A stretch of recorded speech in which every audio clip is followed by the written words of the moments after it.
that he had a series of Glocks imprinted with the term that he would give to members of his administration, including Colin Powell, Brent Scowcroft, Dick Cheney, and General Norman Schwarzkopf.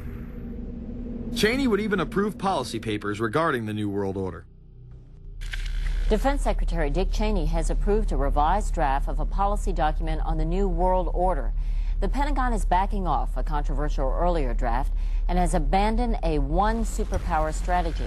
The final document puts more emphasis on international alliances and organizations. This would become an unprecedented time period for people all over the globe to discuss at length what the New World Order meant to them. People within the media. Does anybody want to talk about the New World Order? Is there a New World Order out there, or is this a vision that exists in the... He does have his vision, there's no doubt about that. But does that exist in the president's mind, or does it exist out there in reality? This president sees this episode as the first test case, as the first example for the New World Order he is trying to organize. Some people have called it the New World Disorder, and there's a lot of truth to that.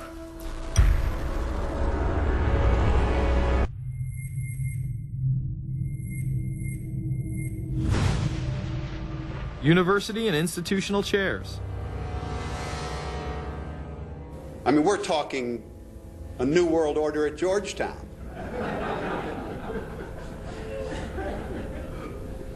And we'd like to be very much a part of it and continue to live. This is a world that is likely to be dominated in the near future, and perhaps longer, by the Gulf War and the New World Order, which is the buzzword of the moment. So the secret of a New World Order, and at this point it's just a slogan, but it does have some historical background in terms that orders have succeeded each other over time. The secret of this is to learn how to use coalitions. We are effective in the United Nations. People within government. George Bush has invoked a New World Order without enunciating a new American purpose. The president has still failed to articulate clear goals for our nation's foreign policy in this new age. I find the term New World Order very revolting, and just not only historically but politically today.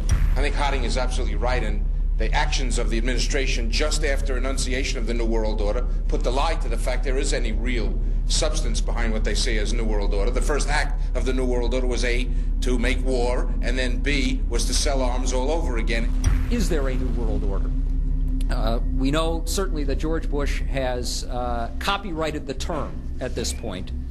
In the aftermath of this war, though, is it an empty vessel into which something will be poured? Is it the appropriate term to use? Is it going to be a New World Order, or will disorder be just as significant in this process as we look ahead? Let's start with Madeleine. I think that we have, in fact, kind of had this term thrown at us, and many of us have not liked it, partially because of the previous historical connotation, and partially because I think it doesn't really deal with the way the world ought to be or is at the moment. But we are far from seeing a world order, and I'm not sure that it is in best U.S. interest to have a new world order in which we are the policeman. While many began to become critical of this order, the term began to evaporate into the background. We are very, very skeptical of an international order if we are not sure how the rules will be made, because thus far the international order has been made with rules that we had no input into and that affect us, and even when on the few occasions when the rules will seem to favor us, then they get changed. A unipolar world, a world of one superpower, may be quite dangerous for us. The New World Order under the United Nations would mean, among other things, an end to our God-given rights given us and secured by the Constitution. The New World Order, which now has been called by some the New World Disorder, and by some people on the more liberal persuasion, the taking over of the world by the Council on Foreign Relations, the Trilateral Commission, and the UN to put us all in slavery. But what are these organizations? Who founded them? And what are the stated goals of each? Before we begin with the Council on Foreign Relations, let's delve further into history to understand roundtable groups and their origins. Its roots go way, way back in history. And they go back to the formation of a secret society, a secret organization that was created by Cecil Rhodes, a very powerful and very wealthy individual. And people have heard about him in history, and they know about the Rhodes Scholarship, and they think, well, isn't that nice? That they don't understand at all what that's all about.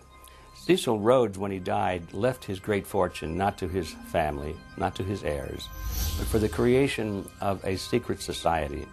And we know about this because there were some people very intimately involved with this organization who wrote about it. One of the best authors on this topic is Professor Carroll Quigley.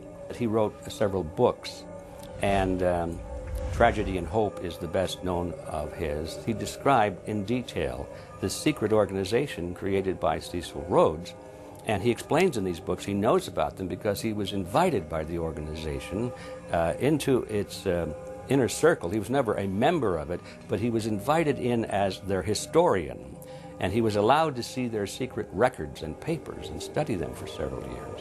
And he knew all the important players, and he understood what it was about, and so he wrote these books. It's an amazing thing because he laid out in great detail what the purpose of the organization was and how they were the major players in all of the big international events since and including World War I. The bottom line is that you take the roots of that organization and you find out that they created in all of the British dependencies what they call roundtable groups. And then around those little roundtable groups, they created front groups. And the purpose of these front groups and roundtable groups was to penetrate into the governments of all of these different countries, to penetrate into the media centers, to penetrate into the educational systems. In other words, to penetrate into the social fabric, the power centers of society, and literally take them over from the inside without anybody being aware that they were controlling influence. After World War I, the International League of Nations arose as a precursor to the United Nations in 1919, under what seemed to be the vision of President Woodrow Wilson and his 14 points. The League of Nations was the first attempt at the New World Order, the first attempt at a global government based on the model of collectivism. And it was the brainchild of the elitists, the ancestors of the very people who are still working on this project. They're collectivists, the very wealthy people. They're the ones in this country who dominated the powerful tax-exempt foundations, like the Carnegie Endowment Fund for International Peace, the Rockefeller Funds, the Ford Foundation, and groups like that.